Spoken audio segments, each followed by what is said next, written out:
హైదరాబాద్ విజయవాడ జాతీయ రహదారిపై జరిగిన రోడ్డు ప్రమాదం 6గురి ప్రాణాలు బలిగొంది. ట్రావెల్స్ బస్సు డ్రైవర్ నిద్రమత్తు, అతివేగం ఆ కుటుంబాల్లో తీరని వేదన మిగిల్చింది. కాసేపట్లో తమ గమ్యస్థానాలకు చేరుకుంటామనుకున్న ప్రయాణికులు కానరాని లోకాలకు వెళ్లిపోయారు. సూర్యాపేట జిల్లా కోదాడ మండలం దొరకుంట శివారులో ఘోర రోడ్డు ప్రమాదం జరిగింది. కంటైనర్ను ప్రైవేటు ట్రావెల్స్ బస్సు వెనుక నుంచి ఢీకొట్టగా 6గురు అక్కడికక్కడే మృతి చెందారు. బస్సు హైదరాబాద్ నుంచి ఏలూరు వెళ్తుండగా ఆ దుర్ఘటన జరిగింది. ప్రమాదంలో మరికొందరికి తీవ్ర గాయాలయ్యాయి. సమాచారం అందుకున్న పోలీసులు క్షతగాత్రులని కోదాడ ప్రభుత్వ ఆసుపత్రికి తరలించారు.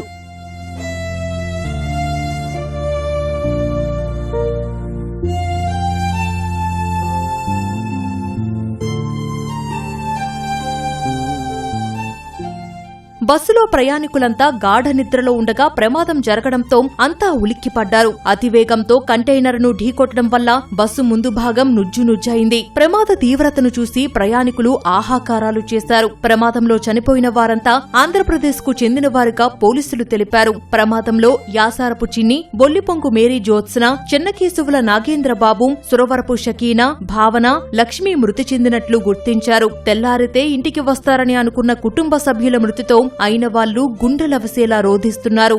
4:30కి మాకు మా అక్క ఫోన్, ప్యాసింజర్ మా అక్క అవుతుంది అనమాట.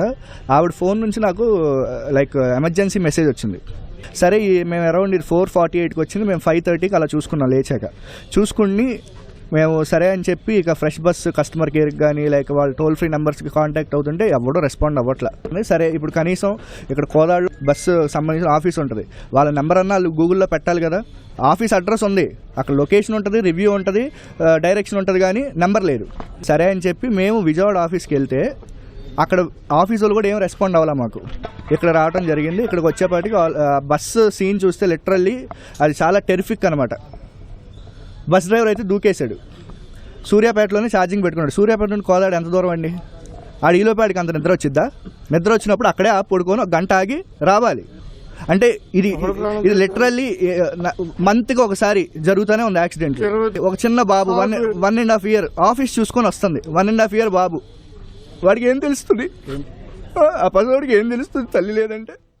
కోదాడ రోడ్డు ప్రమాదంపై ముఖ్యమంత్రి రేవంత్ రెడ్డి, మంత్రి ఉత్తమ్ కుమార్ రెడ్డి, మంత్రి పొన్నం ప్రభాకర్, మాజీ మంత్రి కేటీఆర్ తీవ్ర దిగ్భ్రాంతి వ్యక్తం చేశారు. బస్సు ప్రమాదంలో బాధిత కుటుంబాలకు సానుభూతి తెలిపారు. మృతుల కుటుంబాలకు ప్రభుత్వం అన్ని విధాలుగా అండగా ఉంటుందని భరోసా ఇచ్చారు. ప్రమాదంలో గాయపడిన క్షతగాత్రులకు మెరుగైన వైద్యం అందేలా తక్షణ చర్యలు చేపట్టాలని అధికారులను ఆదేశించారు.